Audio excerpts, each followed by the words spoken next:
Hello, hello. Happy Thursday. Yay, people. Yay, we got in. If you were here for last week, 2 weeks ago class, and hung out in the waiting room for half an hour. Number one, kudos on your staying power. Number two, so sorry about that. Um, they were having some issues with some of the technology with Microsoft Teams. So it is sorted. We are here. Yay for us. Um, we're probably going to give it another minute or two, see if anyone else is going to join us from the jump. And then we'll go ahead and dive in to tonight's class, which is using Squarespace to build a website for your business or organization or creative hobby or whatever it is you might be wanting to build a website for. Squarespace is a great platform. There's lots of platforms out there, which we'll talk about a little bit. But I really like Squarespace for a number of reasons that we'll also talk about. But primarily that it's very simple to use, kind of once you get the hang of it. And that's the main reason, actually. I have had my own Squarespace design business for going on, wow, I should count. 8 years now. What? Um, and I taught myself how to build Squarespace websites by just playing around in it. And that was back when it was a lot harder to play around in than it is now. So all of that to say, very learnable, very doable for any and all of your website needs. Okay. Well, let's go ahead and dive in. Anyone? Oh, yeah, another person. If you have any questions throughout this, please drop them in the chat. I will say that Microsoft Teams does not alert me when someone has dropped something in the chat, so feel free to unmute and shout it out if it feels time sensitive. But otherwise, I will see any questions that you drop in the chat at the end. We'll have some time for Q&A on any specifics that you might have questions around. Tonight, we're going to cover just kind of the basics, what Squarespace is, what it looks like. I'm going to be showing you a website from the front end, but then also from the back end. We're going to build a couple of sections. I'm going to walk you through how you style your site, some things like that. And more fun news is that tonight this lesson is getting recorded, and then AB Tech is going to upload it to their YouTube channel. So if you are a note taker, go to town, but also no need. They'll have the replay of this up on their YouTube. I don't know how long it takes them, but hopefully within a week or so. And the website that we are working on tonight, I have put tons of resources and information in, and I will drop that link in the chat at the end of class. So the website that we're looking at tonight, you can access anytime to go through as a refresh, or again, to access any of these resources. I have lots of links, lots of help, stuff like that. So I'm going to go ahead and start screen sharing. Again, drop questions in the chat, shout them out if they're time sensitive. Otherwise, we'll get to them at the end. And choose a window. La la la. Also, please let me know if at any time you can't hear me, can't see my screen, all that stuff. Just unmute and shout it out. All right. We're sharing a window, it says. So if you can't see the window, if you can't see how to build a Squarespace website on your screen right now, yell at me. But otherwise, that is what we are here to learn how to do tonight. So how to build a Squarespace website with AB Tech Small Business Center, which is fabulous and lovely. And I have used for my own business, but I'm also a counselor with. So both ends of the spectrum there, and I love them to pieces. And me, Heart and Soul Co. is the name of my Squarespace design business. Speaking of, hello, hi, I am Renee. I am the founder and sole employee of Heart and Soul Co., which is a Squarespace design business. I am an Asheville native and am still here. I have bounced around in between, but I've been back in Asheville for the long haul since 2017. I am a former therapist. I went to UNC for undergrad, App State for grad school, so I can't leave the Blue Ridge. is the moral of the story. And I do a lot of gardening. I have a lot of dogs. I like my wine and I like camping. And those are my personality traits in a nutshell. As for tonight, again, it's going to go fast. We're going to have some time for Q&A. There's lots of ways to keep learning. Again, this website that we're looking at right now, you will be able to access. So yeah, you can kick back a little bit, hopefully. So this was, actually I did this back when I knew how to work Zoom's hand raising thing. Teams, slightly unfamiliar to me. So these are rhetorical questions, but asking how many folks have worked in a Squarespace website before. How many of you have built a platform on or built a website on any platform? Because there's definitely more than just Squarespace. There's lots and lots and lots of options out there. Squarespace, again, about to go into why Squarespace. But then there might be a lot of website newbies, people who have not made a website at all ever before, which is completely fine. Because Squarespace welcomes all experience levels, which is yet another thing I like about it. It's fun for folks who have been with it a long time, who are into the whole coding portion of it, like me, and then for folks who have never once touched a website, and it works for both of us, which I really appreciate. Speaking of, why Squarespace? So you've probably heard of things like WordPress, Wix, GoDaddy, Bluehost. There's so many different platforms you can build websites on. So why Squarespace, essentially? So as I was saying, user-friendly and intuitive for all experience levels. I enjoy building on Squarespace, even with lots of experience. And I have so many folks that I work with who are working on Squarespace for the first time ever for a website, and they also find it very user-friendly. Part of that is because there are a lot of built-in goodies.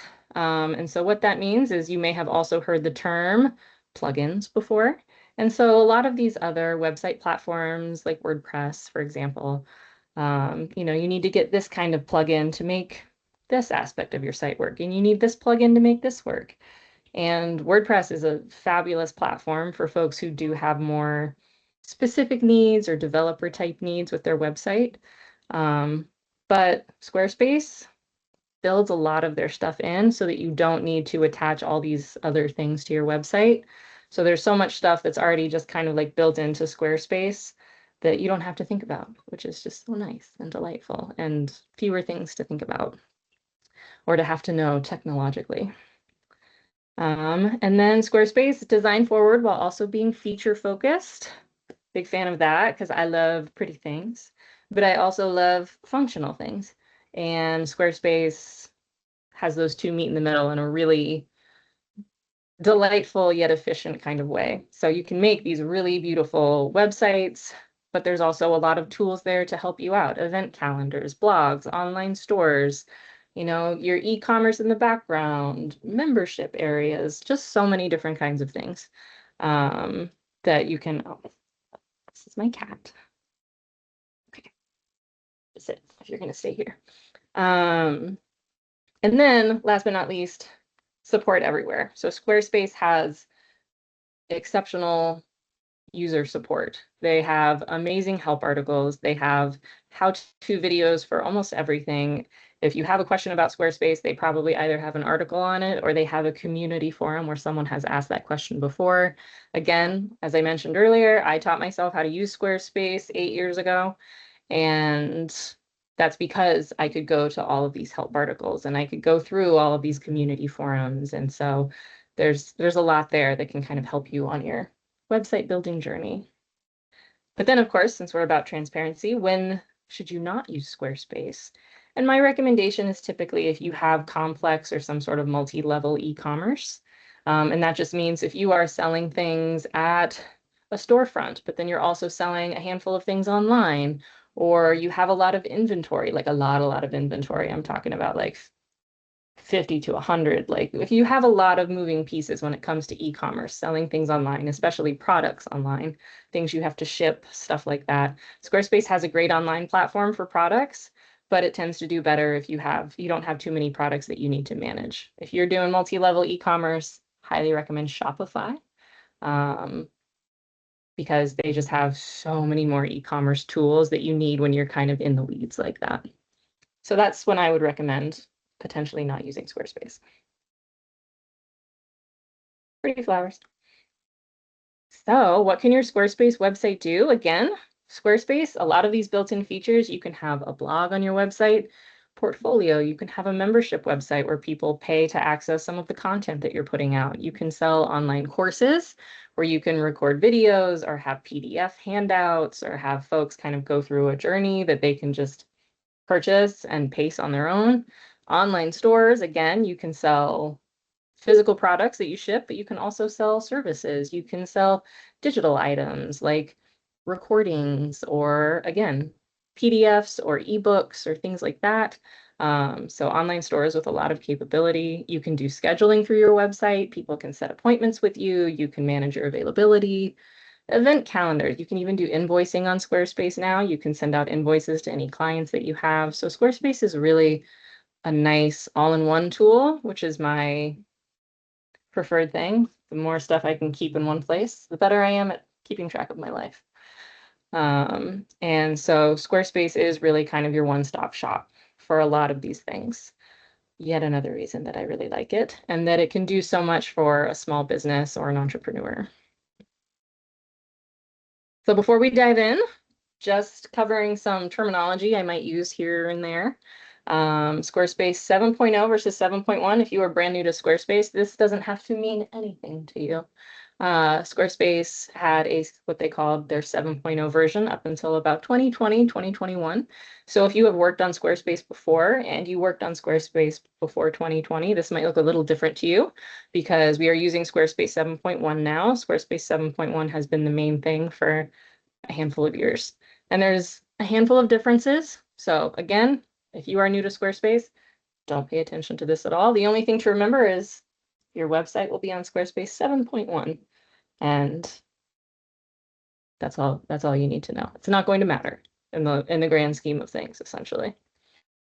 And then lastly, we're going to be using templates a lot tonight because templates are great for beginners because Squarespace puts things together for you and then all you have to do is swap out content, swap out a photo, swap out some text, as opposed to actually having to put a picture somewhere and then put a text block somewhere and then put a button somewhere and then do all of that. So templates can just be really helpful if you just want to get some content up. Squarespace has some great ones for entire websites, for pages of websites, for sections of your pages. So you'll have to start with one regardless, for the most part, unless you want to be real bold and start with a blank website, which they do allow you to do. But all of that to say, tonight we're really going to be covering how you can leverage templates to build out pieces of your website. Although we will go over the nuances of actually building out stuff yourself, just so you have both sides of that picture. So tonight, what we are going to be covering in the next hour and a half or so, again, so we can leave a little time for some Q&A. We are going to go over the structure of a Squarespace website. So menus, navigations, page types. I have a metaphor that I like to use for how to think of Squarespace as a platform that can kind of hopefully help organize your train of thought as you're building it out. Building, we're going to talk about those lovely templates. And then sections and blocks, all of which will get explained to you. So no need to wonder what those are right now.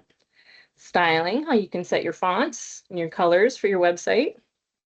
And then some best practices and deep breaths. So these are things to keep in mind as you build mindsets, or a mindset that can kind of help you keep it fun, because anytime you're trying something new or anytime you're trying something that has anything to do with technology, I know it can get a little like, want to throw your laptop through a window. So having built websites for many, many years now, I have been there and have very much wanted to do that.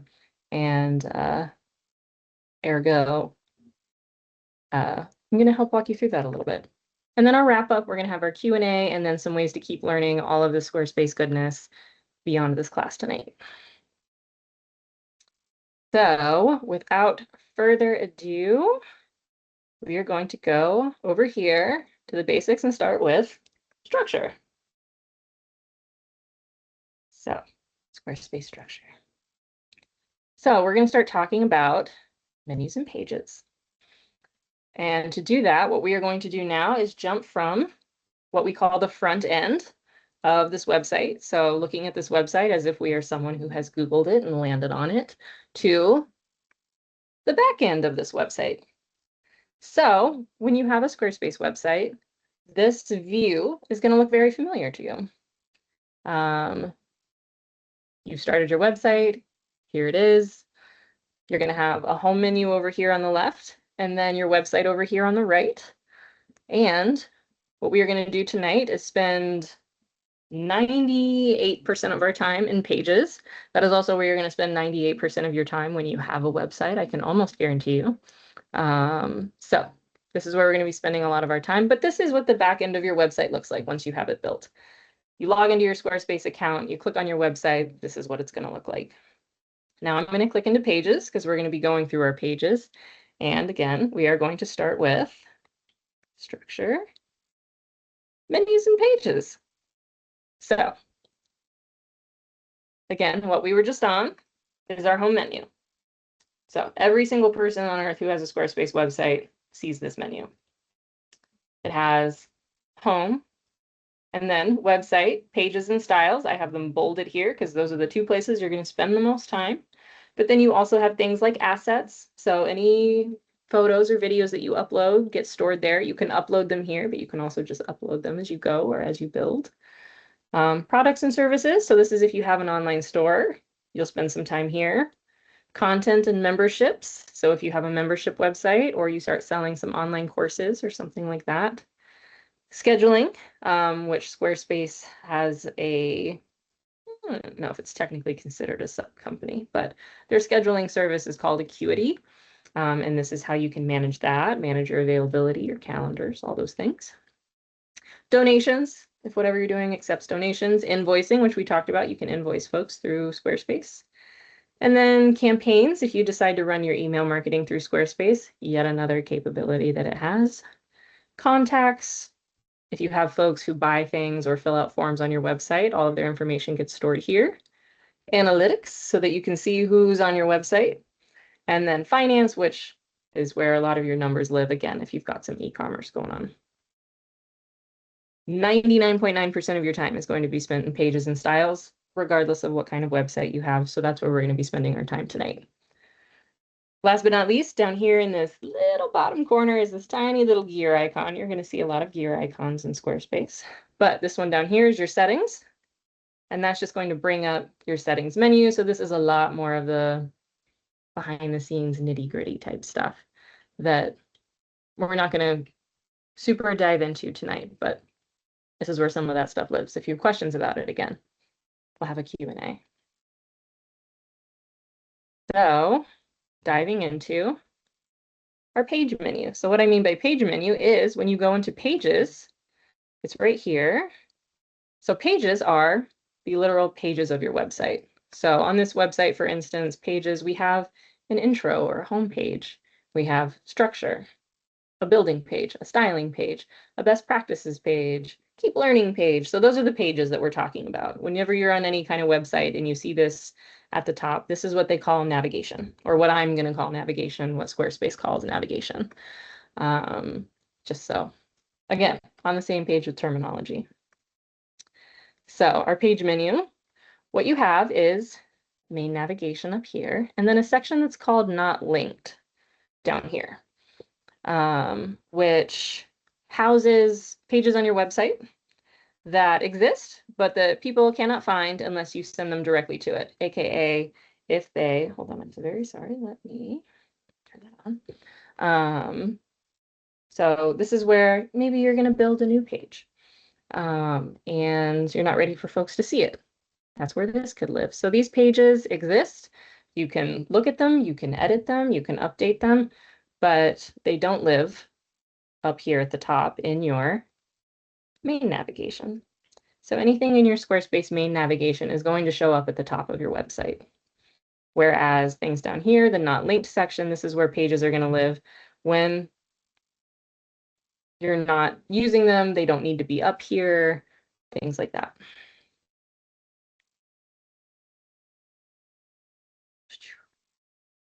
So top of the website, hidden within your website.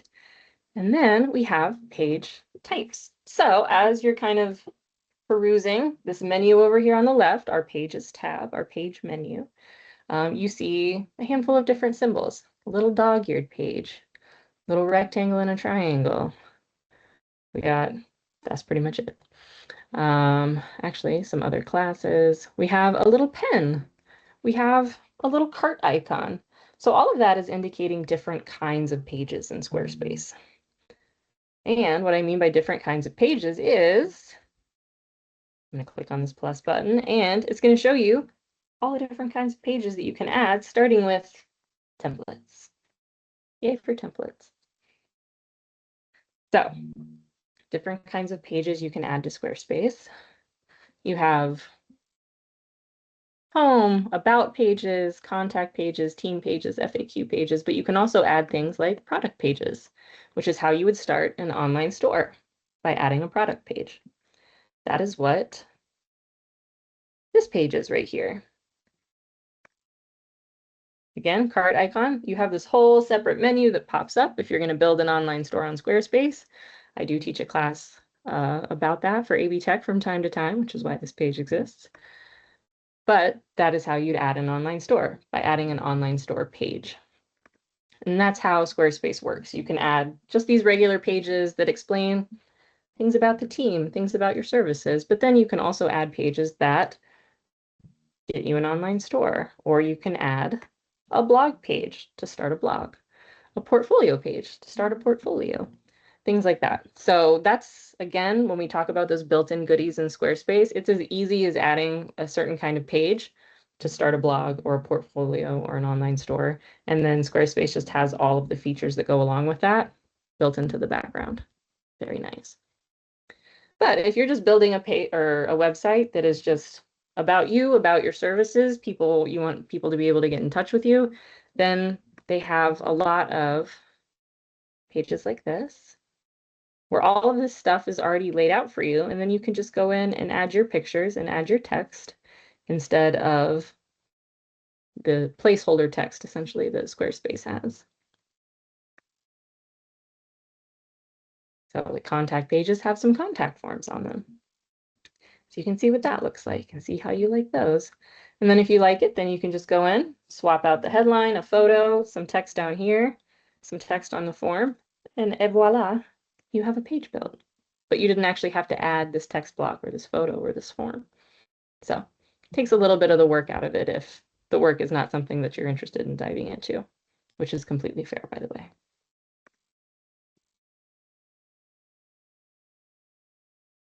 So again, our home menu, that's this first menu that you see anytime you log into your website, where you will most likely be going to either pages or styles, most likely pages.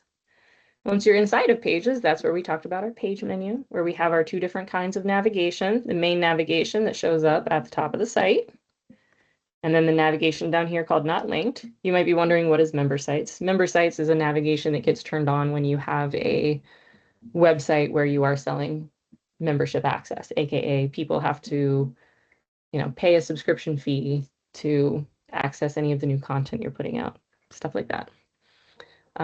But unless you start a member site, you're not going to see this kind of navigation. All you'll see is main and not linked. And then we have our not linked section, which is where we keep all of our pages that we don't need live, we don't need at the top of our website, or that we don't need people to not necessarily access right away from the top of our website. And then our page types, again, page layouts. So that is these right here under introduce. So these are just different kinds of layouts for these kinds of pages. And then we have collections. So blog, store, portfolios, events. That's these bad boys down here.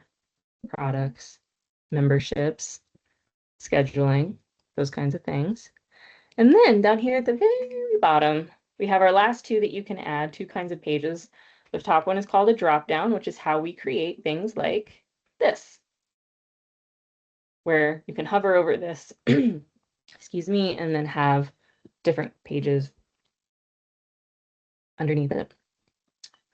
Like if you have about, and then under that you have about the company, about the team, our purpose or our mission, things like that.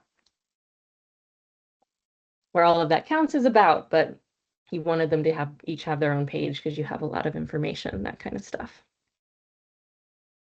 Which is what these are. So this little symbol looks like a little rectangle with a drop-down arrow. And then you can see the line that extends from that. So that basically says, hey, this is your drop-down menu, and these are the pages housed underneath it, which is how it works in your main navigation. If you use a drop-down menu in your not linked section, like this one, that's mainly just for organization, which I'm a nerd for. So I have all my pages organized under drop-down menus in my not linked sections.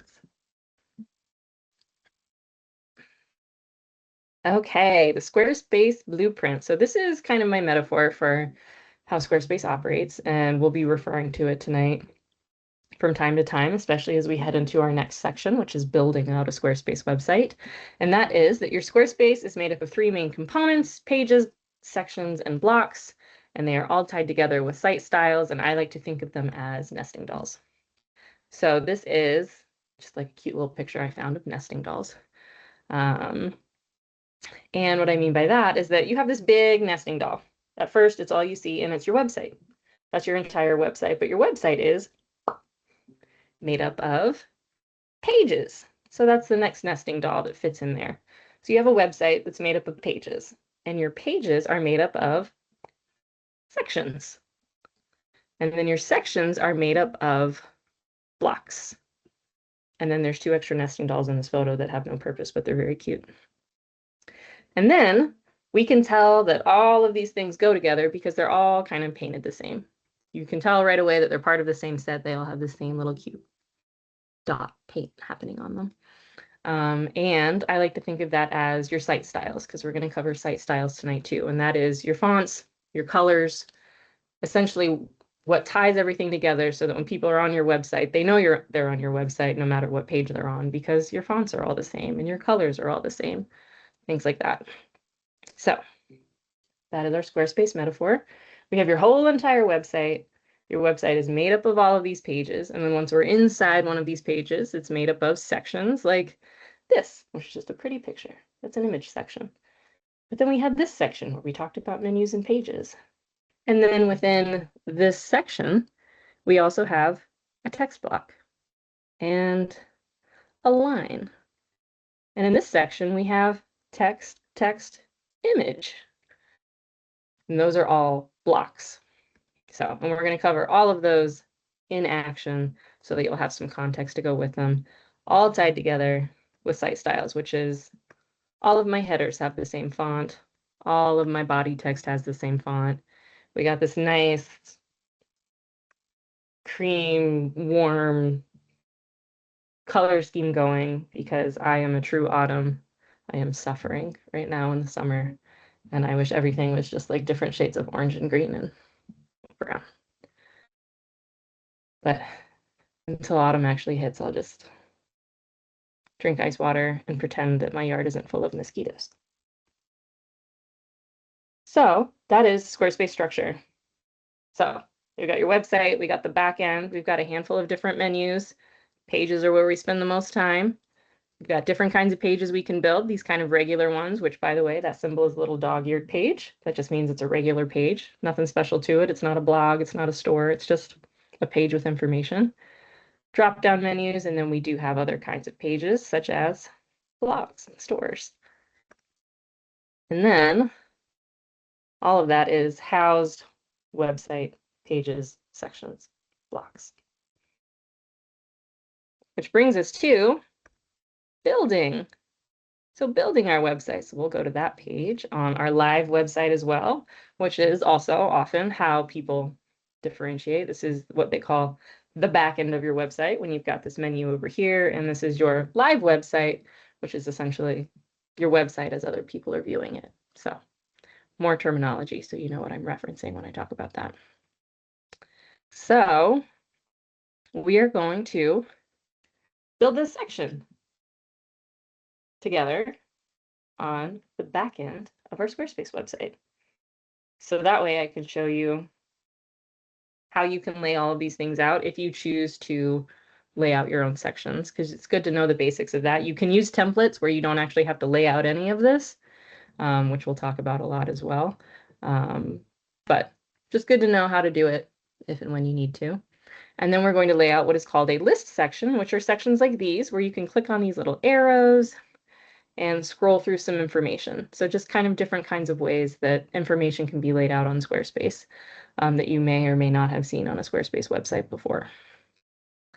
And as we talk about all of this, this is where, as I mentioned earlier on, so many references for you in this website. So I have a lot of how-tos. This is how you add a section. This is how you style a section, because we're going to talk about a lot of this. But again, it's going to go really fast. I'm going to go as slow as I can, so that way it all makes sense. But you'll be able to access this entire website, which means you'll be able to come here if you need to, click on section basics, and then learn more about sections, and then open this article in Squarespace about page sections, stuff like that. So you will have access to all of this, and that's what this bottom section is for. In the interim, we're going to build this section. So whenever you are on a Squarespace page, whether you started from a blank page or you started from a page template, to edit a Squarespace page, you click this big black edit button. Bet we couldn't have guessed that. In the upper left-hand corner of the preview, essentially. This is what they call the preview of your website. And you'll notice as you're editing, when you have this menu up, obviously all of this stuff is kind of squished over. So never really trust how this looks on its own, because when it's live, obviously you have this whole area that it smushes over into. So just so you know, if it looks a little different here than it does here, that's why. So we got this menu. So this is where you edit your page, which we will do momentarily. But while we are up here on the other side of this bar at the top, we have a handful of symbols over here. So this one is viewing this website on a desktop view, but you can also go to a mobile view and see how your website looks on a phone. How lovely. Which is very nice because everybody has phones now, and a lot of people find websites on their phones more often than not. So always good to know that your website also looks good on a phone. Squarespace also makes that very easy to do because you can go back and forth. So I personally like to design on the desktop and then reorganize for the mobile view. You do you. But you are able to see both, and you are also able to be in edit mode in both of those. Then we have this paintbrush, which is our site styles that we're going to cover after we cover building. And then this little play button that it looks like is a preview button. So that way you don't have to have your website open in a separate tab like I do right now. You can edit something on your website and then check out how it looks right away without actually needing to open it in a new tab. Oh, hey, that looks great. And you can go up here, click the X button, and then it pops you back into edit mode, which is very nice. So speaking of edit mode, we're going to click edit. And this is what it looks like when you are editing a Squarespace page or a page on your Squarespace website. So we have opened edit mode. You can tell we're in edit mode, one, because this bar goes all the way across the top. And as we're mousing around over here, you see a lot of blue rectangles, blue signage, etc. Essentially just telling you what's what and what's where, which is nice. As you scroll around. So what this is as these blue things light up, it's just telling you what kind of block you have here. Because now that we are inside of our page, again, our nesting dolls, our website as a whole, awesome. We're in our pages now. That's the next nesting doll. And then our pages are made up of sections. So you can always tell when you are at the top or the bottom of a section because it will tell you to add a section. Hey, this is the top of this section. Would you like to add one above it? Or hey, this is the bottom of this section. Would you like to add one below it? So that's how you can tell what any given section is. This right here, section, all the way down to here. And that's also how having these different sections is how you can get these different background colors and things like that. Very nice. I personally like that as a design element because it sort of breaks up content for folks who are on your website and it makes it easier for them to read and absorb. But so that's what we're talking about. Website pages are made up of sections, and then these sections are made up of these different kinds of blocks: a text block, an image block, a button block. And that's a Squarespace page. Yay. So while we're still talking about sections before we dive into laying out the individual blocks, one other thing you're seeing as we scroll is that as we go over each and every section, there is this white panel that shows up in the upper right. And again, every section has a white panel. And for the most part, this panel is going to look like this one: edit section, view layouts, a bunch of symbols, remove. So we're going to kind of cover what that means. And then when we get down to this section, which I call the list section, you'll notice a slight difference, which is that the top button says edit content, whereas this one says edit section. And we'll get into the nuances of that in a minute. But primarily, you are most likely going to be working with sections like this that are not list sections, that say edit section, view layouts, symbols, remove. So we'll start from the bottom up of this panel because the easy stuff is down below. Remove. I think we all know what that means. If we clicked on that, Squarespace is going to say, are you sure? Squarespace does that a lot. You try to delete something, it's going to be like, are you sure? Which I really appreciate because I have hit the delete button accidentally more than once. But it's okay, even if you do. Oh, shoot. I confirmed that. I didn't actually want to delete that. You have undo buttons at the top. Woohoo! There we go. You will also notice that anytime you make a change to any given page, like deleting a section, that the save button in the upper left corner turns black. So that's just saying, hey, something changed. Do you want to save those changes? So if you do, you can just click save and it'll save those changes. By clicking save, you are saying, yes, I like this. It can go live, because once you click save, if someone is on your website and they refresh that page, they will see your new changes that you have saved. So you can edit and edit and edit without saving. And then nothing will go live until you hit save. If you made a bunch of changes and you're like, that was a huge mistake, oh my gosh, oh no, then you can just hit exit. And it's going to be like, are you sure you want to exit without saving? And you're like, oh yeah, I really am. I just fucked everything up. Then you can exit and then you'll see it added this section back in because we didn't save anything.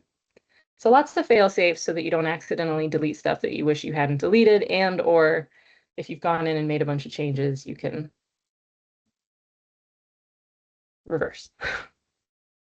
So remove. These symbols up here are, number one of my favorites, duplicate.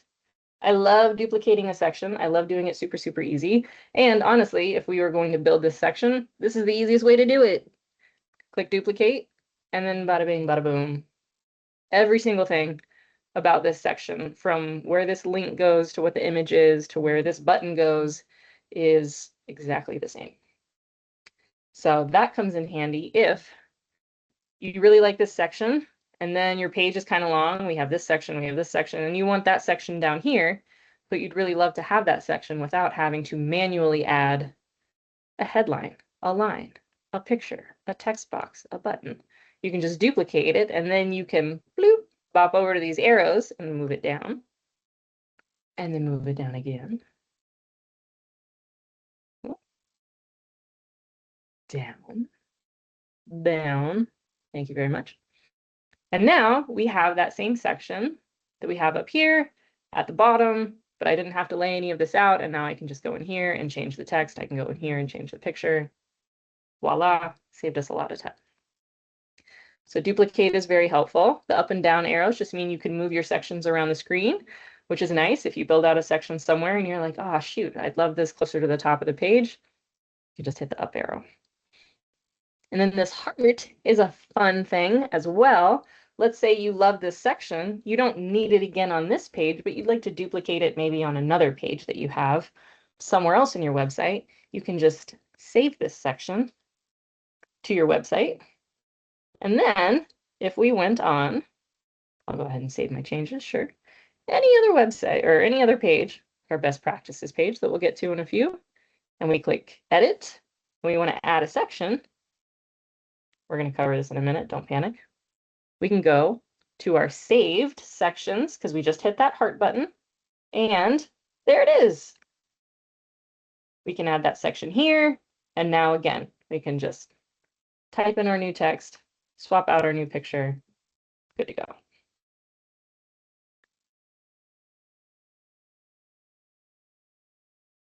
Edit, opens full screen, back down to where we were. So that's what the heart button does. It means that you can lay out a section or have a section that you like, save it, and then use it on other pages just by clicking on Add Section and going to your saved. Speaking of, we are going to build this section. So we're going to add a section. And when you click on that, you get more templates. Yay. So earlier, when we were on our page menu and we clicked that plus button and we saw all the different kinds of pages we could have, those were layouts for entire pages. So those layouts had a variety of sections already built into them. So this is, if you go into a page and you'd like to add a section, they have templates for the individual sections themselves. So this isn't a full page. These are literally just sections that you can add to any page. So you can get a little more nuanced, a little more unique, a little more, what's the word I'm looking for? Anyway, more you with those pages. You can use a page layout, but then you can add a variety of sections to it if you want it to be longer or look a little different than the template, etc. And it's the same sort of thing, different kinds of templates based on what kind of information you need in these templates or in this particular section. Contact section, FAQ sections, team sections. How do you want to lay out your team members? Oh, this looks cool. Look at that. That's really neat. Their names, see all, stuff like that. And again, this is already laid out for you. So all you got to do is swap out some pictures and some text as opposed to having to lay all of this out yourself.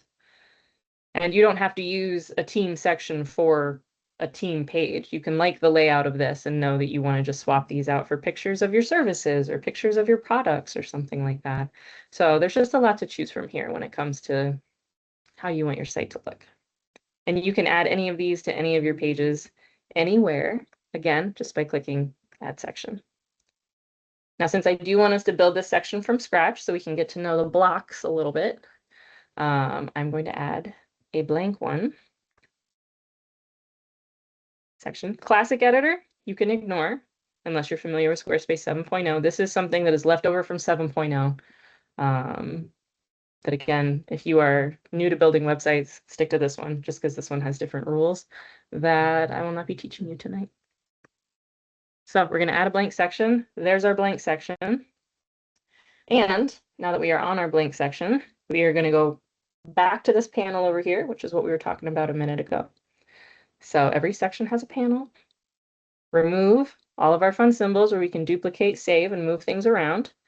View layouts once you have some blocks in your section. This is where Squarespace is like, hey, based on everything you have laid out here, if you don't like the layout, maybe try some of these and it'll move your content around for you.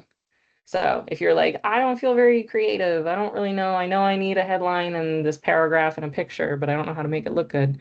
You can just lay it out and Squarespace will give you some options.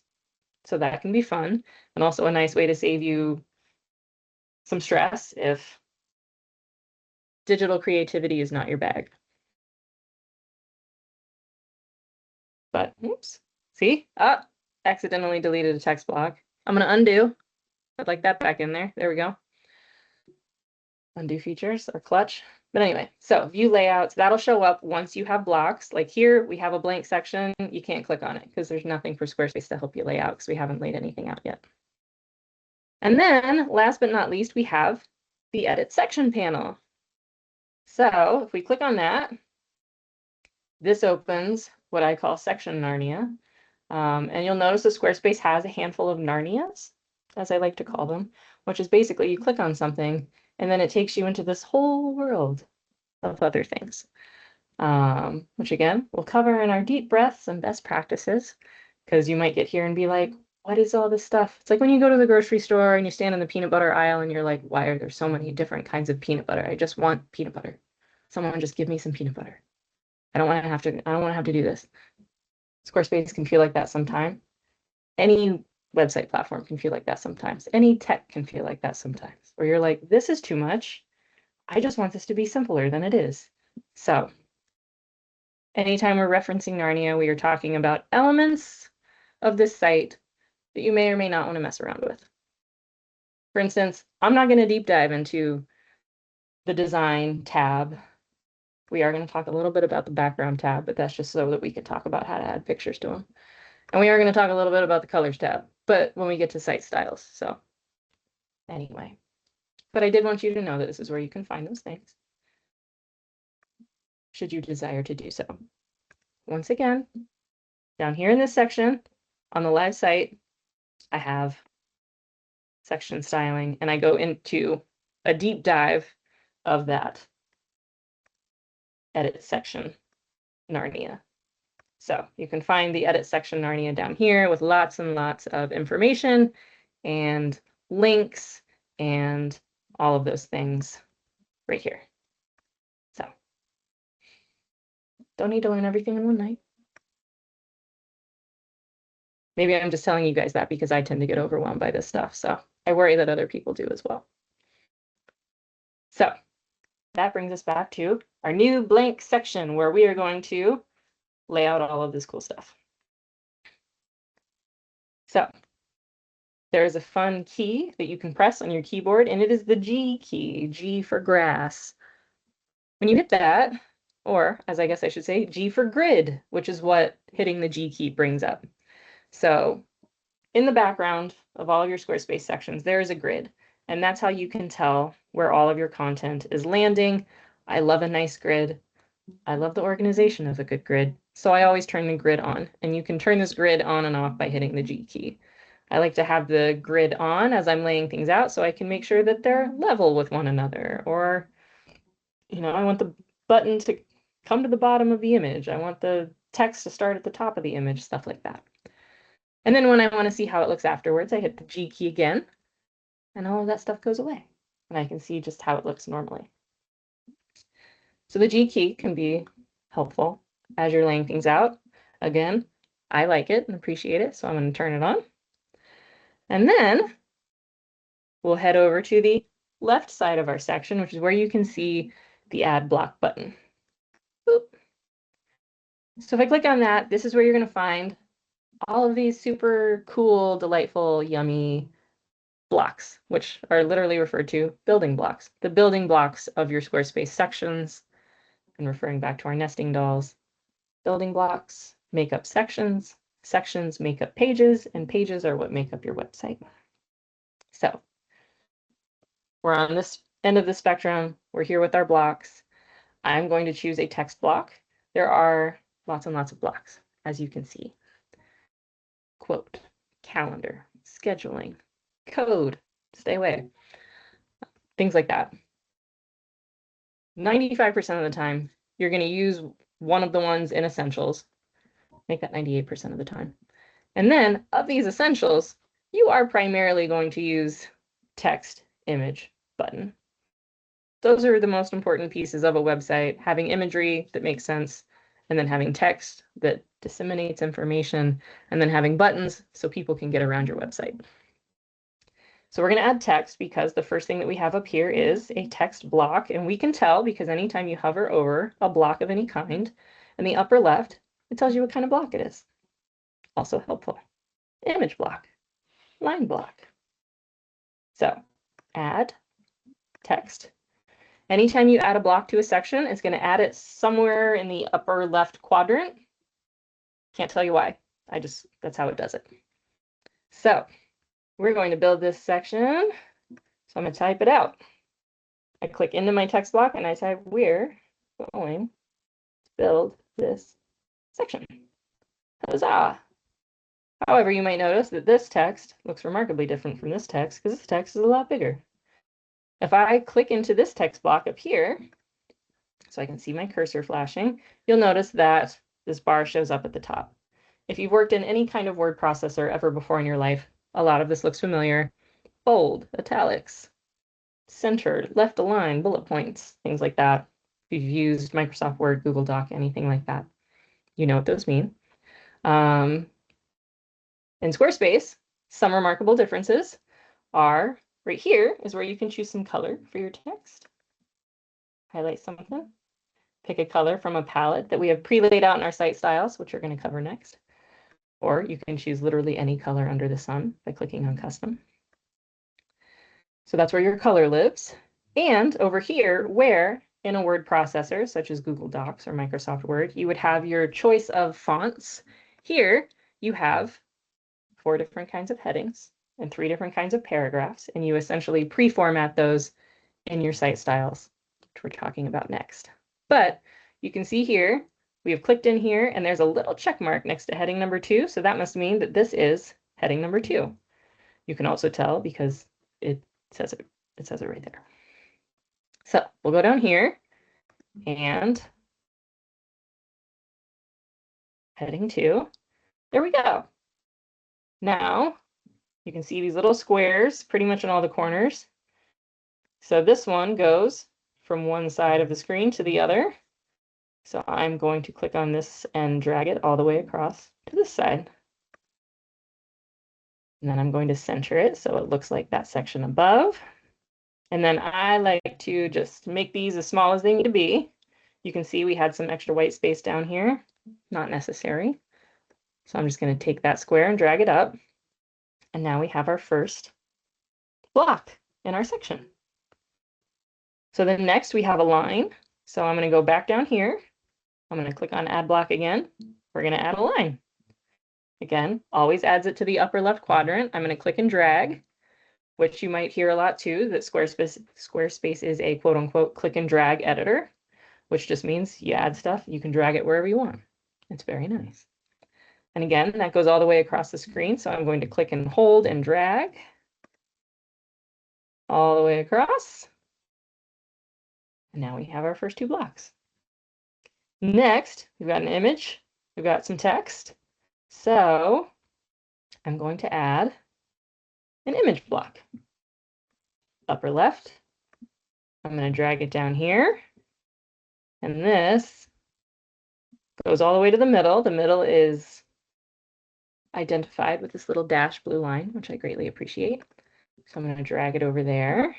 And it looked like it was, I don't know, maybe about this big. And so now we're going to talk a little bit about image blocks because you're going to use those a lot. And that is add a picture. When you do that, Squarespace gives you a handful of options. You can upload a file from your computer. So if you have a picture that you want to upload, maybe it's a headshot, maybe it's a picture of your products or your services, you can upload it from your computer. Select from library. This is essentially any picture you ever upload to your Squarespace website is saved to your Squarespace website. So you can go through and find them anywhere, everywhere. You also have the option to browse stock images. Squarespace partners with Unsplash, which is a free stock image website.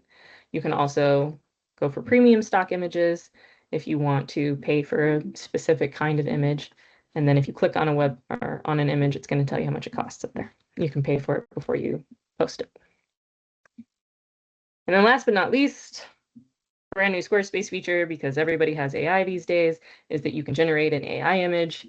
You have AI credits when it comes to Squarespace. And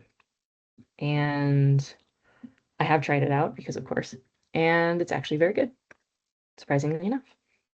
Well, not surprising. Squarespace is quality, but also an option. You can upload from your mobile device. This just means it's going to bring up a QR code for you to scan, and then you can take photos directly from your phone. I hesitate a little just because a lot of the times phone photos can be not the best quality, and they can also be really big. And you don't want images that are too big because they can slow your site down. But this photo, a bird in the ocean, cool. So I could go into my library and scroll down and search for that picture of the bird next to the ocean because it's in here because I've used it before, which means Squarespace has it saved on here somewhere. Dog in a ghost costume. I don't remember what I used that for. It's cute. There it is. Voila. So I'll click on that, and then I will add it. And there we go, our bird next to the ocean.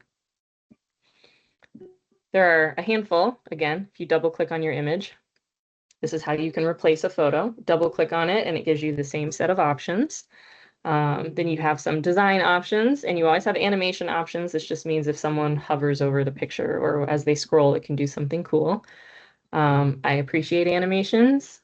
I don't recommend you get too trigger happy with them, simply because they can be very busy. But used sparingly and in the right places, they're lovely. And they make you feel very cool. But handful of things that you can do here, again, in this little block down here, our building cheat sheet, block essentials, image blocks. Will walk you through all of the little nuances of image block Narnia. And then another text block. I'm going to go down here, add a block, add some text. Put it here. Just span the whole thing. Nope, looks like there's one row that's empty here in between the image and the text, which is nice because that just means that it makes it a little easier to read. And then I'm just going to copy and paste because I feel like it and because I can. Very easy to copy and paste stuff. So if you have all of your content written in a Word doc, you can just copy, paste it.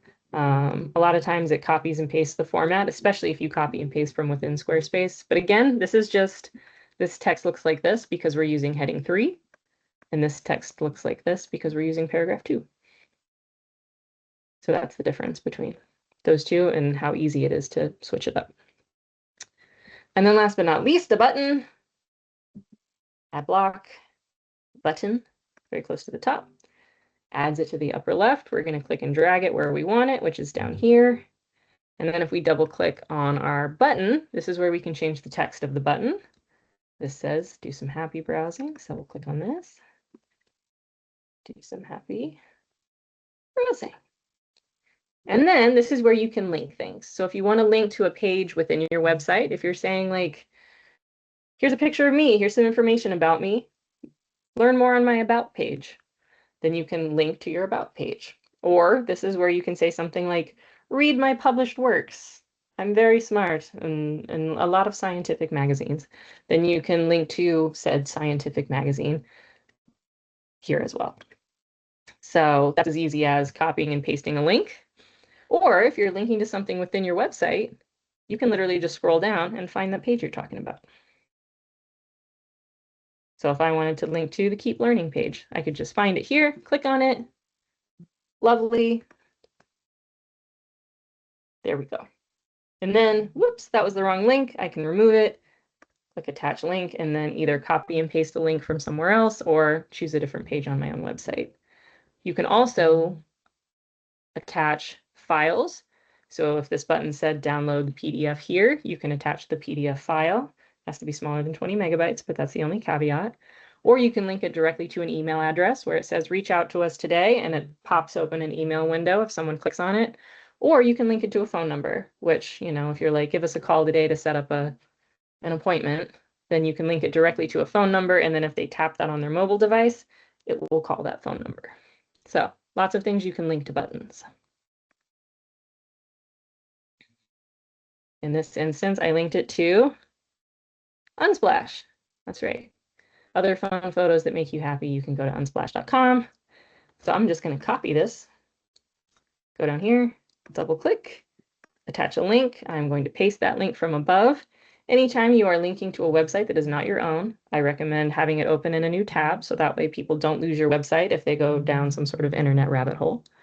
If you are linking to a page that is on your website, if I was linking to our About page or our Learn More page, then I wouldn't need to do that because people are staying on my website and I don't want my website to open 7 new tabs every time they go to a different page.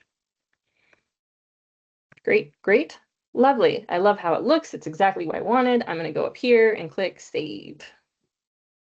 And now that I've saved it, if we go to our live website, right now there's only one of these sections, but we just saved it. So if I refresh this, you will now see our new section. So that's also the importance of the save button. Only hit it when you're ready. But also, I grew up in the era of like clicking the floppy disk to save, and I lost many a term paper by not doing it often enough. So I'm a little bit of a nut for the save button. Okay, and then list section, the difference here, which we're just going to cover really quickly, so that way we can get in some goodies when it comes to site styling and all that, is this is a section that has some built-in what we call functionality to it. So this, I can just lay this out however I want, but this down here has a button you can click through. It has this kind of scrolling sliding feature, and I don't have the coding knowledge to know how to build that in, which is what you would have to do if you wanted something like that, because we can't just take this picture and move it all the way off to the side and then add another picture and add it off to the side, stuff like that. That's a feature that is either built in or that you have to code in, and Squarespace, thank you so much, builds it in for you. So if you have, again, information that you want kind of laid out more like this, and there's a variety of different list sections you can choose from, then that is where sections like this come in handy. So where you find these is by clicking Add Section, and I'm going to go to Services. So these are, again, our section templates. So layouts that have been pre-laid out for various sections. And I'm going to scroll. Lots of these look cool, delightful, awesome. Maybe I'll actually go to FAQ. Oh, you know what? I'm going to go to testimonials.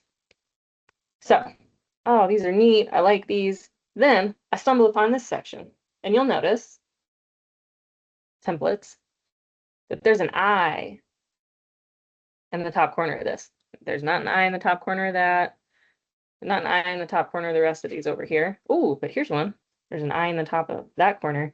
So any section template that you see that has an eye in the top corner is a list section. And as Squarespace says right here in this little pop-up, these sections let you quickly add content items and switch between layouts without having to manually rearrange them, which is so nice. You will also find some of these on or under images. A lot of these eyes where you can lay out images in a different way, things like that. But that's where you can find what we call list sections. Any section that has an eye in the top corner is a section where you're going to be able to do some of the stuff I'm about to cover. So one of the ways you can tell you're in a list section is, of course, if there's an arrow anywhere. But you can also tell because as I'm rolling my mouse over here, none of those blue lines are showing up. And we are in edit mode. We have our edit section. We got this bar up at the top. We know we're in edit mode, but none of the blue things are lighting up. This doesn't say image block at the top. This doesn't say text like it does up here. Image, blue line, blue square, text. That's not happening down here. So that's one way to tell if you're in a list section or not. And then the second way is the panel that shows up on the right. Says edit content at the top and then edit section below that, whereas these regular sections just say edit section view layouts. So slightly different. And edit content is where you can add this content that you can easily rearrange. And that opens list section Narnia. Huzzah, for more things to learn. But list section Narnia has a variety of elements that you can turn on or off. Like this, for instance, has a title. But I could turn that off and then it wouldn't have a title. It would just be images with this text. Cool. Maybe that's what I want. But I don't. I want a title. And then we have these little things turned on. This is just toggling things on and off to see what you want and what you don't want. So I have an image, but if I turn that off, then it would just have the text beneath it. Or I could turn that on, but maybe I only want the title. Maybe I only want these people's names. I could turn off body text, and then that goes away. So again, this is Squarespace's way of allowing you to lay out a lot of information, but make it really easy to do so and to decide what you want, what you don't want visible really easily instead of having to go in here, delete every image and move all of your text blocks up, or move everything down to add or remove this title. Like, Instead of that, all you got to do is turn it off and on. So that's the first part of making that easy. The content itself lives here under the Content tab. And so this is where this picture, this person's name, their title, their description lives in here. So this is where you can replace this photo, almost exactly the same as the image block that we played with earlier. You can upload a file, go through your library, upload a stock image. And then the title, you can change the name, or that's what they call the title up here, and then the description. So if we made a change here, maybe she's the CEO and the COO because she loves having multiple jobs. Then you can see as we made that change here, it also made it live over here, which is nice. You can kind of see it as you're doing it. But no, just kidding. She's just the CEO. She has enough on her plate. Great. And then something also nice and easy is that you have all this information. What you can do is click on the left-hand side where you see these 6 dots next to it, and you can rearrange things really easily.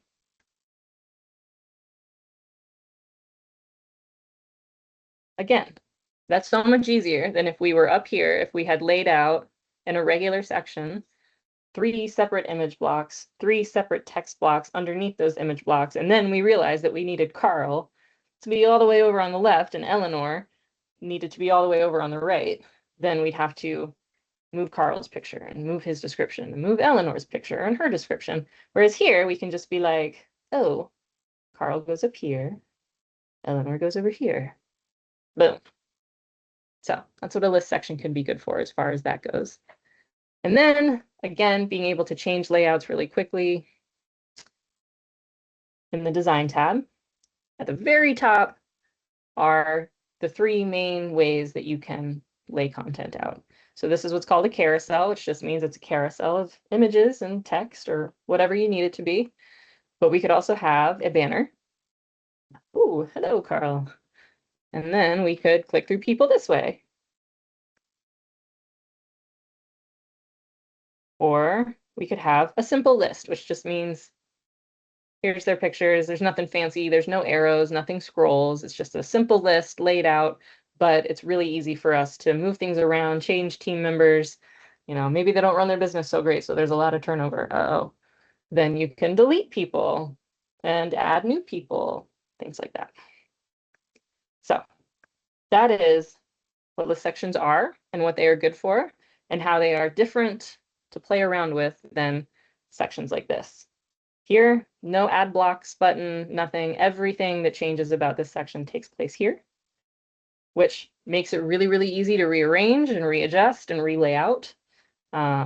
So the flexibility of this can be very helpful.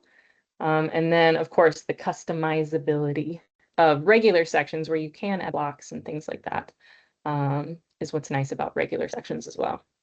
So there's no wrong way to use those sections. They're just 2 different kinds that I wanted to cover because you'll probably run into both as you build out your Squarespace website.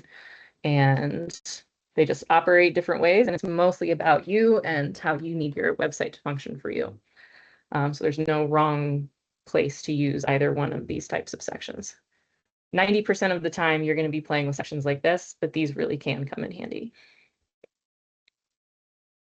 So that is building. We just talked about a lot, covered a lot. Again, deep breaths. There's a lot to learn about Squarespace in general, but any kind of website platform.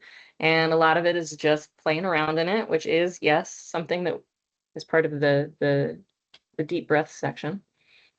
But as you're doing that, here's some good information for you because there's all different kinds of blocks. Again, we just covered setting up a text block, an image block, and a button block, but we've got galleries, you've got forms like contact forms, accordion menus, which is what this is, how you can have these menus that expand and compress, contract, scrolling things that look like that. Oh, you can have text that scrolls across the screen, very cool. And then ones that are a little bit more specific to what exactly you're trying to do. So a product block if you want to feature a certain product, a donation block if you're taking donations for something, different kinds of ways to display things, audio if you have a recording that you want people to be able to listen to, a newsletter block if you want people to sign up for your email newsletter. There are so many different kinds, and I have them all listed here, where you can click on what does that mean? What is a newsletter block? And here, Squarespace is going to have a very nice help article for you that explains newsletter blocks.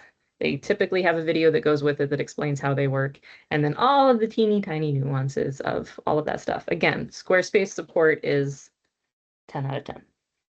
So almost anything you need to know, you can find through stuff like this, and I have tons of them linked and listed in this accordion block on the website.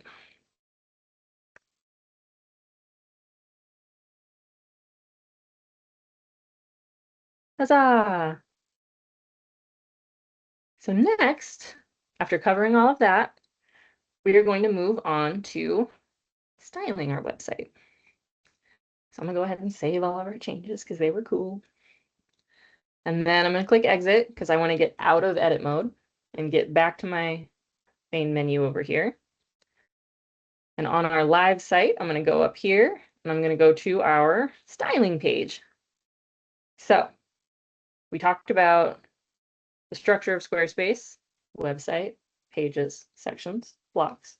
Talked about building, how we can do all of that, how we can lay out a text block, an image block, the different kinds of sections, like our regular section where we can lay all of that stuff out and really customize it, or the list section where not quite as customizable, but a lot easier to change information, move things around.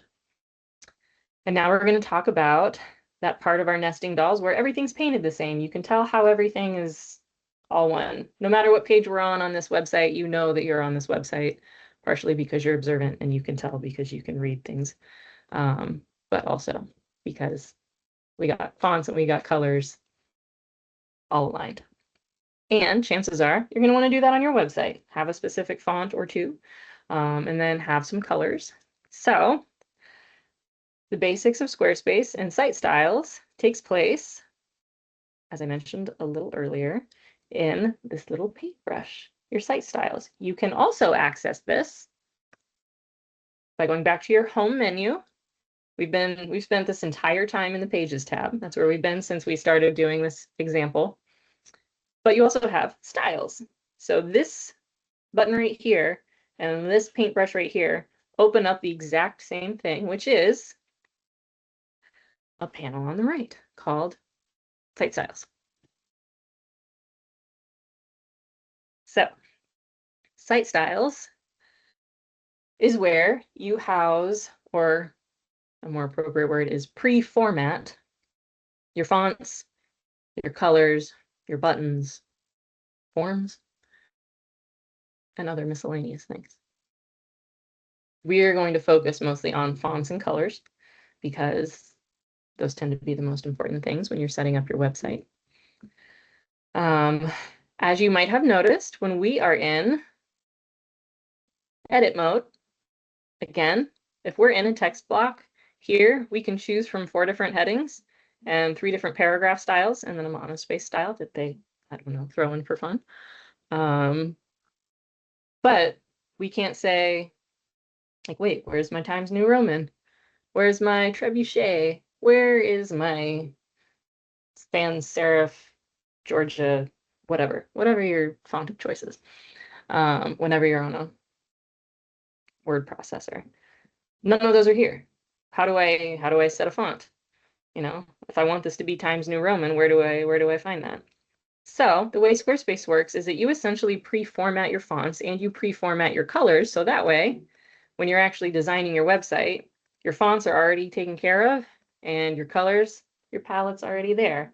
Although colors allow you to be a little bit more flexible because you can choose a custom color at any given time. If you wanted every single letter of this to be a different color, you could literally do that.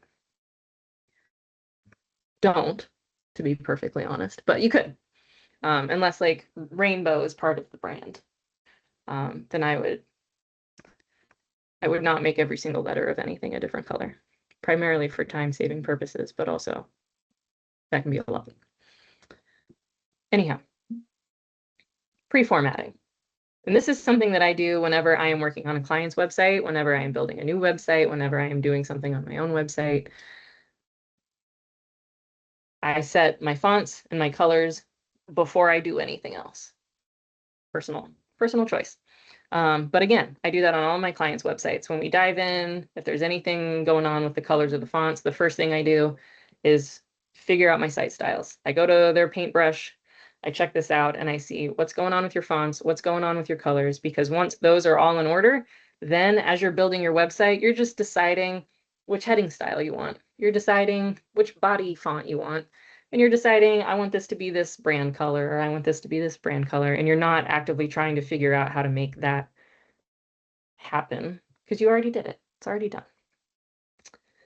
So, starting with fonts, we have, again, as we just saw, heading fonts and paragraph fonts are the main ones. We're going to start with those. So, to play around with those, we are going to click on this little arrow next to fonts, and that'll open up Font Narnia. Huzzah!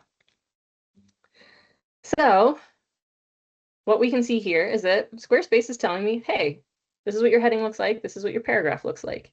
Your heading is instrument serif. Cool. And your paragraph font is Cuisine. Awesome. If you have specific fonts that you want, then we can go down here and say, you know what? I want a different heading font. I'm going to go down here and I'm going to click on headings. I want to change the heading font. Now, thing to know about Squarespace. You get one font type for your headings, and you get one font type for your paragraphs, and that is it. So you can't have heading 1 be instrument serif, and then have heading 2 be Poppins, and then have heading 3 be Times New Roman, and then have heading 4 be Arial. So all of your headings are one font. All of your body text is one font, unless you code in some differences with CSS, which we are most certainly not going to cover tonight. But it is possible. It just takes some coding. And if we're just trying to do things the easiest way, honestly, having a limited number of fonts and a limited number of colors is very helpful. One, because it makes it easy for people to know, again, where they are. Oh, I know this is this website because these colors are constantly being used in rotation. Oh, I know because I recognize this font. They use this font also on their social media and also in their email newsletter, so I know I'm on this website. But also because simple is better when it comes to websites. And the less busy things are, the less multiple fonts people are looking at, the less multiple colors people are dealing with, the better they're going to take in the actual information on the website. Otherwise, their brains get a little busy. So I don't necessarily consider it a bad thing that I can have one font for my headings and one font for my paragraphs. There's other little nuances you can play around with. Obviously, the size can be different for each individual heading, but it's just that the font family cannot be different for each individual heading. Same goes for paragraphs, paragraph styles. The sizes can be different. Down here, paragraph 1, 2, 3, they can have different sizes, but they are all cuisine. So headings can be different sizes, but they are all instrument serif, unless we code in something different, which is done in a different panel. But this is where you find all of the little nitty-gritty stuff for your font. So if you want a different font, you can go in here. You can search for the font if you know the name. Built into Squarespace, they have, oh my goodness, at least 60 to 70% of all Adobe fonts already built into Squarespace, and they have all Google fonts built into Squarespace. So if you have an Adobe font or a Google font, chances are they already live on here somewhere, but you can also just scroll through here and choose one. There are hundreds on hundreds. It's kind of the peanut butter thing all over again. So I recommend either coming in with some fonts already picked out, or once again, Squarespace coming in hot with the fonts or the templates. Squarespace has font packs built out for you. So this is where you can go and choose pairings that Squarespace has already put together so that you might not have to think about it. If fonts aren't something that you necessarily care about, or they're not something that you've already built into your branding, Squarespace has plenty of good pairings to choose from so that you don't have to think about it. It's very nice. And again, we just got there by clicking on our paintbrush, clicking on the arrow next to fonts, and then again, you can just go down here to font packs. Or if you want to be more customized with it, then you can click here, go here, and then scroll through the, again, literally hundreds of fonts that they have. So, which could be fun for you, or it could be overwhelming for you. So whatever is more fun than overwhelming, I recommend going with that option. But this is where you can change the thickness of some of the fonts, the letter spacing in between the fonts, whether or not you want them to be all uppercase, all capitalized. And then, of course, the sizing for your fonts. And the way that I like to do that is by laying out a section kind of like this. So again, on my website, personal websites, on all my client websites, I always lay out a text block where I just have each heading. I type out heading 1, 2, 3, 4, paragraph 1, 2, 3, and then I make sure that I set them correctly up here. So that way I can see them all in one place. I can see how they all look together, and then I set them all. Like, what size is this one going to be? How do they look together? How does it look on the buttons? Things like that. So I recommend that. As you're pre-formatting, it can just kind of help to have everything in one place. And I usually do that by creating a site styles page where I have that, but it also displays all my different color themes, which is what we're about to dive into next. So I'm going to keep this page up for now as we're doing some site styles. But heading font, paragraph font, we just talked about that. Button font is fonts, buttons, and then you can choose, because you have 3 different kinds of buttons, so then you can choose for each of those. So each of your buttons can be different. So you have some, you can play around with some of the fonts and how many fonts you have and what's where. But I just don't particularly find it necessary to deviate from 2, maybe 3 fonts.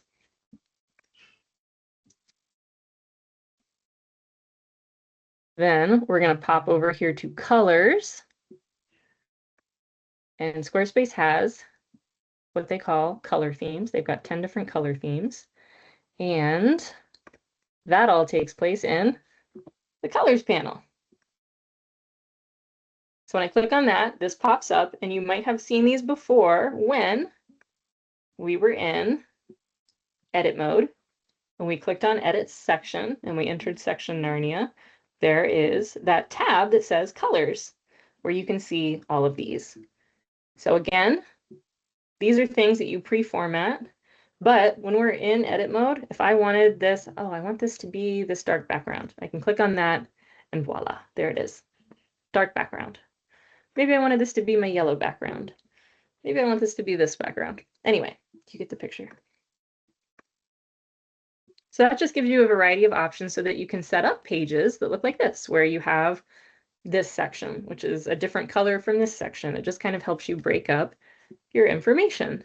So that way people know, like, oh, we're talking about something different on this part of their website, because I can tell this got wrapped up here because here's a different color. We're talking about something new now. Is just kind of the message that their brains get when there's a break in the color scheme.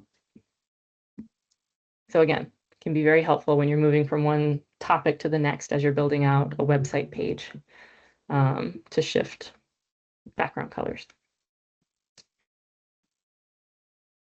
And so Squarespace allows you to pre-format those background colors. They essentially give you 10 different options to have background colors, and you can pre-format those in your colors tab. So for instance, lightest one is this one right here. I typed this in so that I can tell, but anytime you're editing your colors, it'll also pop up over here on the right in the top. And so you can tell what color theme you're actively editing or which color theme you're actively using on any given part of your website. And then when you click on it, color theme Narnia, I guess, for each individual one of these, you can see, oh my goodness, what color is the header? What color is the section background? That's probably the most important one. Your headings, what color is your heading on this particular color theme? There's a bajillion things to choose from. An easy way to do it, again, part of why I lay out this site styles page where I have all my headings, all my paragraphs, all my buttons, is because if you want to edit something and you have no idea where to find it over here, you can just go over here and click on whatever section of the page, and then it's just going to cut down everything that you have the option to change the color of to what is visible. It's saying, hey, that section you just clicked on, all I see are the 4 headings, the 3 paragraphs, the 3 buttons, and a line. And I'm like, great, yeah, because I want to change the color of this line, essentially. So I'll click on that, and then I'll choose from my color palette, or I'll choose a custom color. Huzzah! Speaking of that color palette, we can change each individual color theme, but if you start by inputting a color palette, it makes your life much, much easier, because edit palette, this is where if you have brand colors, you can put them in. Squarespace gives you 5 colors to add to your palette. Can't add more. It gives you 5 main ones to choose from. So if you do have a brand color palette and you've got 20 colors, typically in a brand color palette, you've got some primary ones. So you'll just make sure to put those in here. I always like to make sure that there's at least one very light color and one much darker color, so that way there's some contrast. Accessibility is really important when it comes to colors. There's a couple of websites that you can use to make sure that, like, you know, like this yellow on a light background would not be accessible, aka, you know, people who have some difficulty with vision, that would be really difficult for them to see. So this isn't something I would actually put on a client website, a yellow button that's that light on a light background. So that's what I mean when I'm talking about accessibility and color contrast. Whereas this dark brown color on this light background, totally accessible. People can see that contrast a lot easier. So always have a light one, always have a dark one, and then you can get a little more nuanced with these ones in between. And you can choose from Squarespace color palettes. The colors that I have on this website, Squarespace template color palette. Squarespace has some great ones. If brand colors are not something that you are paying to have done or interested in doing yourself, Squarespace has lots and lots and lots of them. But you can also upload an image, and Squarespace will pull out some colors from that image to create a color palette. Or you can choose from one specific color. Like if I like this yellow color, Squarespace is like, great, well, here's a handful of different palettes that go with that one specific color that you like so much. So Squarespace gives you a lot of options there as well. And then you just switch out these colors by clicking on one. And then if you're switching out individual colors, I mean, and then you can put the color code down here, or you can just click around in here and find a new one. So again, all of that we got to by clicking on our paintbrush, going down here and clicking on the arrow next to colors. Here's where we can edit all of our individual themes, which again, my site styles page, I just have the exact same content, but I have each different theme so I can see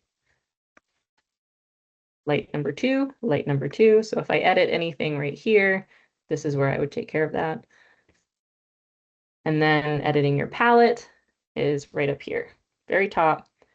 Individual color themes down here, palette up here. And part of the reason inputting your palette before you start messing around with your color themes is helpful is because when you are swapping out colors, if you click on one, it gives you your color palette as that first option. So you don't have to go to custom and then type in, I don't know, what's the code for this yellow one? D9B783. That'd be really annoying if you wanted the heading here to do that, and you'd have to heading, custom, B9D783, whatever. It'd be annoying to type in, which is why you have the palette. All you got to do is click on it, click yellow. Great, perfect. That's exactly what I wanted. So it just makes it a lot easier to switch things around without having to get all custom nitty-gritty on it.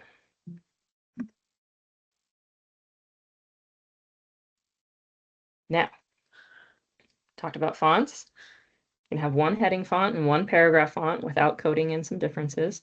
Button fonts, you have a little bit more flexibility with, a little more customizability because you have 3 different button types and you can have different fonts and different colors for each of them if you so desire. Colors, you got 10 different themes.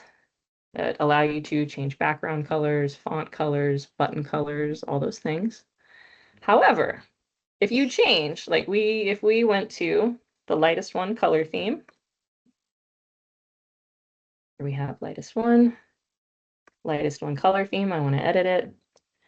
I want to edit the primary button. So I'm going to scroll down. Primary button background color. Right now it's brown. I'd like to change it to red. Great. We just saw that that happened. Wonderful. Now if I click save, great. Now the buttons in this lightest one color theme, the primary button is going to be red. That just changed the button color across every single section on my website that uses the lightest one color theme. So what I am essentially saying is when you make changes to your fonts or your colors, it changes all across the website. It didn't just change on this page. It didn't just change in this section. It changed on every single page in my website that uses the lightest one color theme and has the primary button. All of those buttons are red now. This is delightful because it is a huge time saver. If you wanted to change your heading number 1 font and you had to go page by page, going to the paintbrush, going to the fonts, going to heading number 1, going to the, that would be really annoying. So you change it once, it changes all across your website. If we decided we're not going to do instrument serif, we're going to do cuisine for the headers too. Boom, that's what it looks like. Changed every single heading. If I click save, and now we go to my intro page, it changed the font there too. All of my headings, all different now. Different. So, changes them all across the website. Very important to know. Again, most of the time, that's delightful because it saves you a lot of time if you've decided you want to change something. Occasionally, it can get irritating because maybe you did just want to change that one little thing. And again, that's where you're going to have to do some coding because you can't change one font family on one part of your website. But this isn't just for fonts. This also goes for, again, as I showed you, colors, all kinds of things like that. But I liked my instrument serif, so I'm going to put it back. And I'm going to click save again. And then if we refresh, we're good. Which is also my way of saying if you're making changes and you're not quite sure how you feel about them, do not click save till you are 100% sure and or you remember the name of the font that you used prior to that. If you have a custom font that is not an Adobe font or a Google font that you can find within Squarespace, you would go to, say, for your heading font, you'd go to the font family, and then right here is an upload button, and this is where you can upload your custom fonts. And then it tells you what kind of file types to upload for that. So if you have a custom font that isn't built into Squarespace, it's very, very easy to upload it nowadays.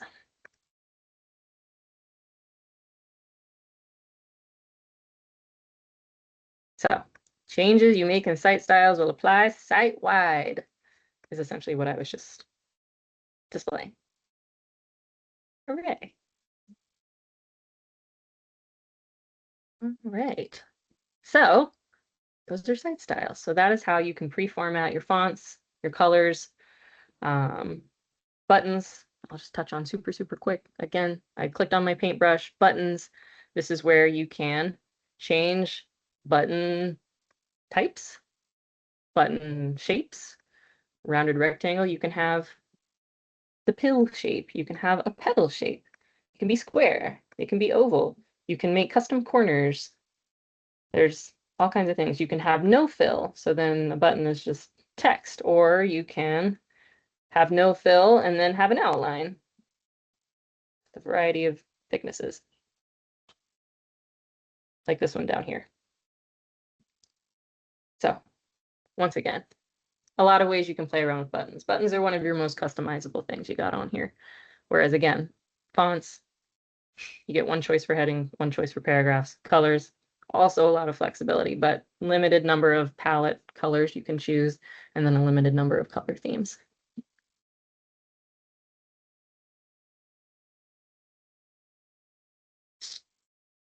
All right, so now we're going to bob back over to the live site. And since we talked about, essentially, we've talked about the building blocks of Squarespace, the basics of Squarespace. So we've talked about the structure with our nesting doll metaphor. We've talked about the building, how we build out sections, regular sections and list sections. And we covered that a lot more information on that, on all of the various Narnias that accompany it, are down here if you would like to dive deeper. And then we covered the styling, how we get our fonts to look how we want them to look, how we get our colors to look how we want them to look, how all of that applies site-wide if you make changes. Fonts more so than colors. Again, you can change something in a color theme, and that only applies where you're using that theme. Whereas fonts, if you change a heading font, it changes all your heading fonts. Now we're going to talk about some best design practices. So we're going to talk a little bit about design tips, and then we're going to talk about a little grace, aka how to not lose your mind while you are building a website, especially if you're new to it. But design tips, this is more of a strategic angle. So again, I've been building websites for a very long time. There are a lot of ins and outs to how to build them, but then also how to get found. Of course, you know, we don't want to build our websites and exist in a vacuum. We build our websites so that hopefully people will find them. And so this kind of touches on some of that as well. But design tips, number one, biggest one, favorite one, gather your content before building your website.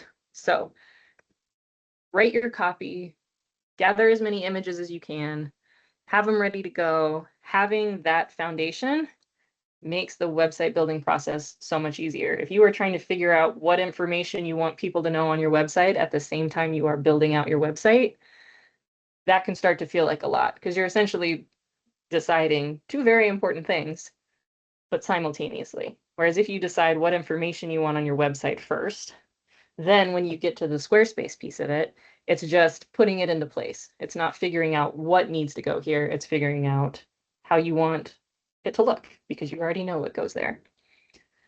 So that can just save a lot of headache. And so that can be knowing ahead of time. I know I want to have obviously a home page, but then a page that talks about my services. So let me write a description for each of my services and an about page. So let me write a little paragraph about who I am and how I ended up doing this and, you know, why they should choose me to do X, Y, Z. And just kind of jotting stuff like that down. So at the very least, you have an outline so that you can have like a placeholder photo and some placeholder text, as opposed to just going in blind and trying to do it all at once. Can help lower some stress levels. Gathering lots of inspiration. I'm a Pinterest nut. Highly recommend if you are also a Pinterest nut.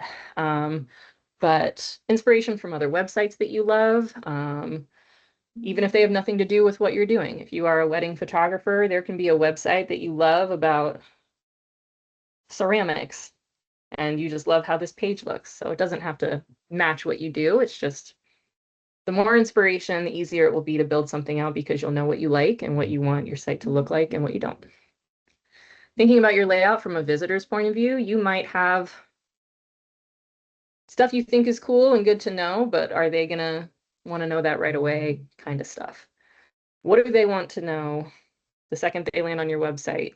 They want to get there and they want to know XYZ. Like, and then thinking about it from your perspective, what is the number one thing you want them to do when they get to your website? Do you want them to learn about your services right away? Do you want them to learn about your expertise right away? So maybe your about page is the most important, or maybe your services page is the most important, or maybe making an appointment or booking a class. So thinking about what you want your visitor to do when they land there is a good way to start kind of planning out what content goes where. Don't forget about mobile. Again, I got this handy dandy little button right here. People love to scroll. People are always on their phones. Making sure your website looks clean on a mobile device is important these days, whether we like it or not. And again, Squarespace makes that really easy. If you toggle over to this mobile view and click edit, you can move things around here too. So you can design your mobile layout just like you design your regular sections. So Always keep an eye on that. Don't be afraid of white space. A lot of people are trying to put information really close together. Empty space is not wasted space. It helps direct the eye to certain places. It creates a little bit of calm, a little bit of space, all of which makes your content easier to read, to absorb, to notice. If text is mushed close together, it's harder for people to take it all in. It's kind of like when you get a book full of text versus a book with some pictures in it. We all like books with pictures in them, you know? And then when in doubt, less is more. Bottom line, less is more. Clean, simple, easy for people to navigate is more important than super cool features or really cool scroll animation, something or other, or this picture flips over when you do this. Not as important as just having a nice clean site that's easy for people to get where they want to go, where you want them to go, etc. Too many types of peanut butter. Don't put peanut butter all over your site. One type of peanut butter. And then a little grace. Lean into being a beginner.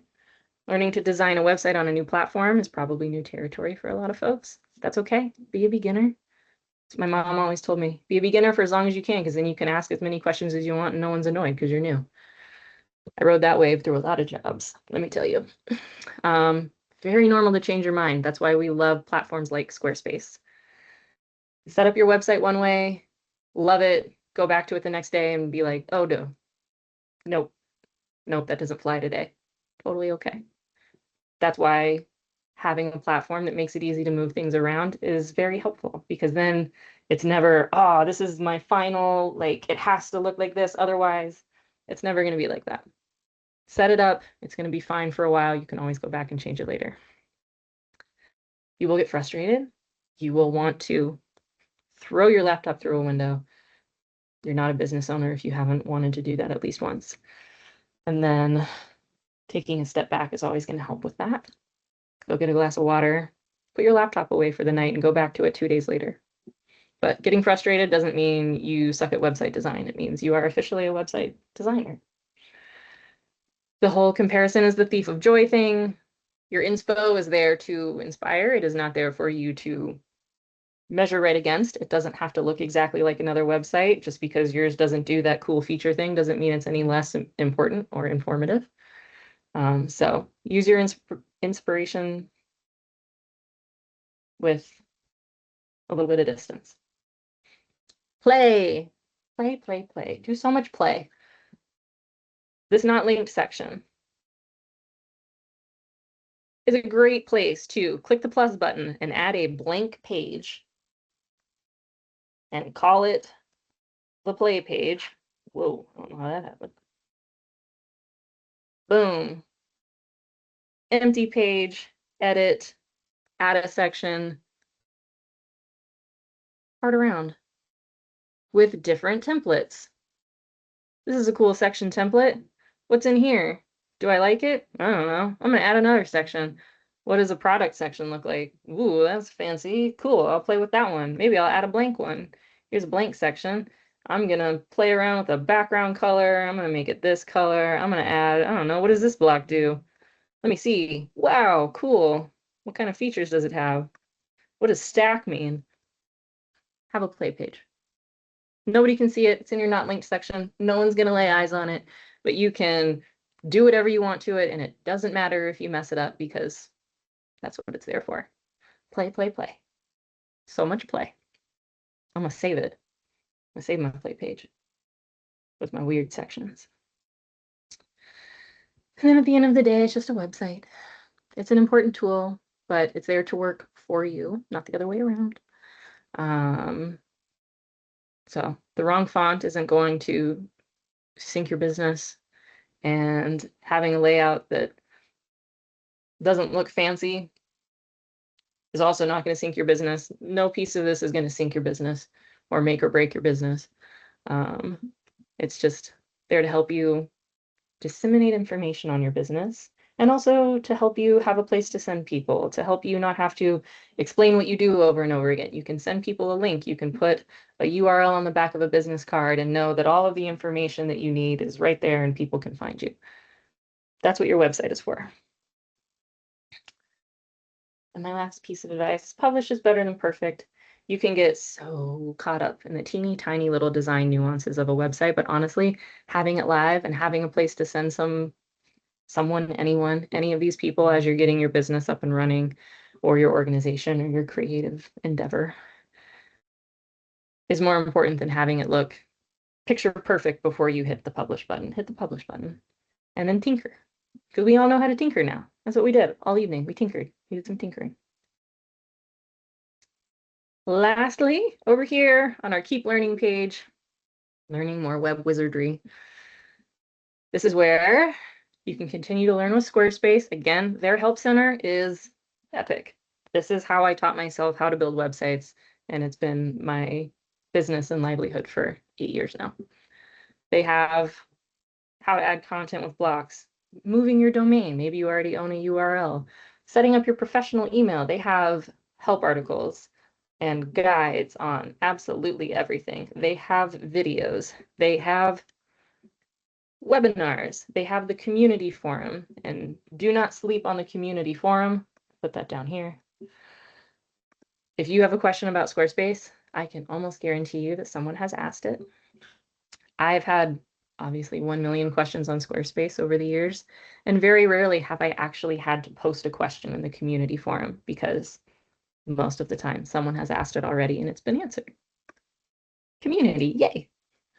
But so many different ways to learn things. Their webinars are great. Almost all of them are free. I think all of them are actually free. But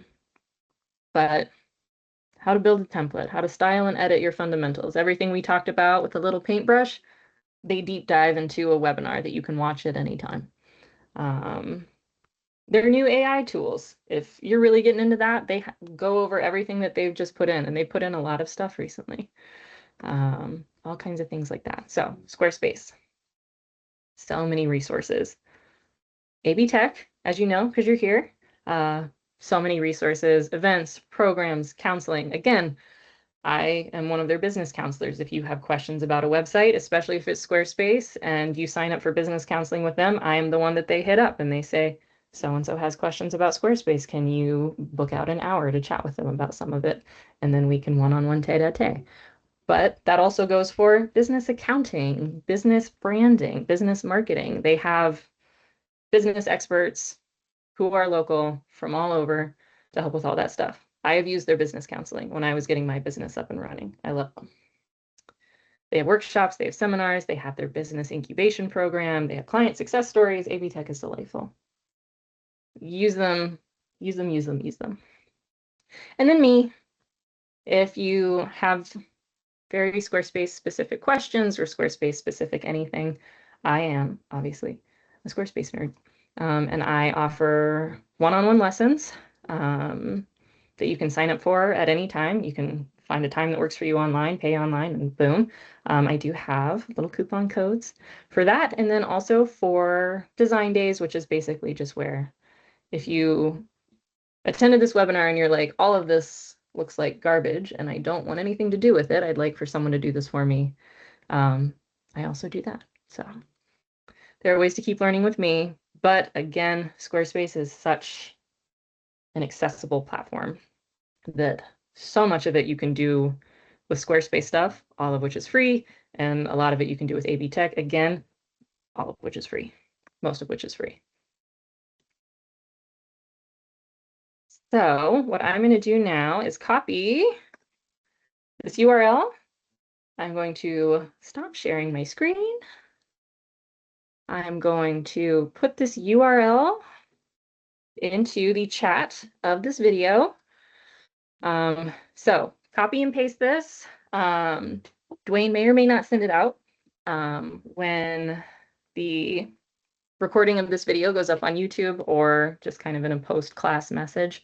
So copy and paste this if you do want to use it. But otherwise, the recording of this will go up on YouTube. Again, I'm assuming Dwayne will let you guys know when that happens. If not, there's probably a way to access it on their website. But as always, feel free to reach out to me. Feel free to reach out to AB Tech. And somehow, some way we can get you this URL if you use it, and we can get you the recording of the class. But in the meantime, we've got about 10 minutes left. If anyone has any questions, you can drop them in the chat, or you can just unmute and shout them out. But I'll give you guys a minute or two to do that if you would like. Otherwise, we can all go about our evenings.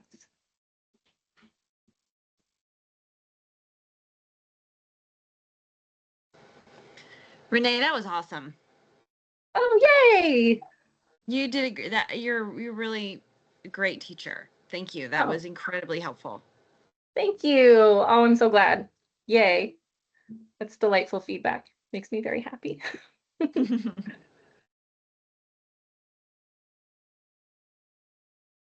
Right. Awesome. Yay. Do you teach SEO at all?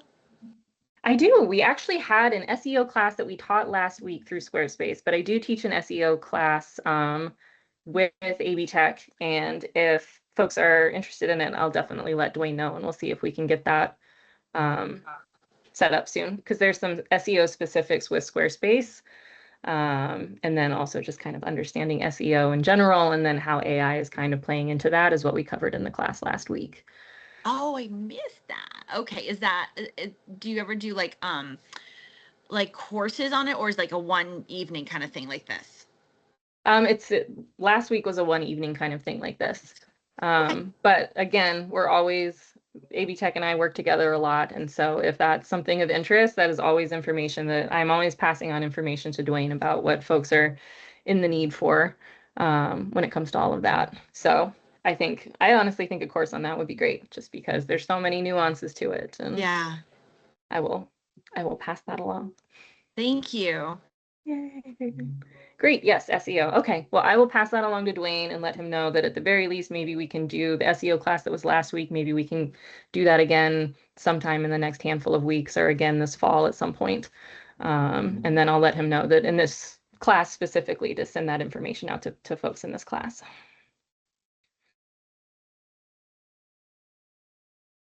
Okay, awesome. Well, yay. Well, thank you for coming to class and spending a couple precious hours of your evening with me, and for all of the kind words. Thank you so much. Again, copy the URL. My contact information is on there. AB Tech's contact information is on there. So if any questions come up after this, please do feel free to reach out. We are always happy to help and chat and walk anyone through anything. So I hope you all have a wonderful evening. Thank you again, and good luck with your website endeavors. Bye, everyone.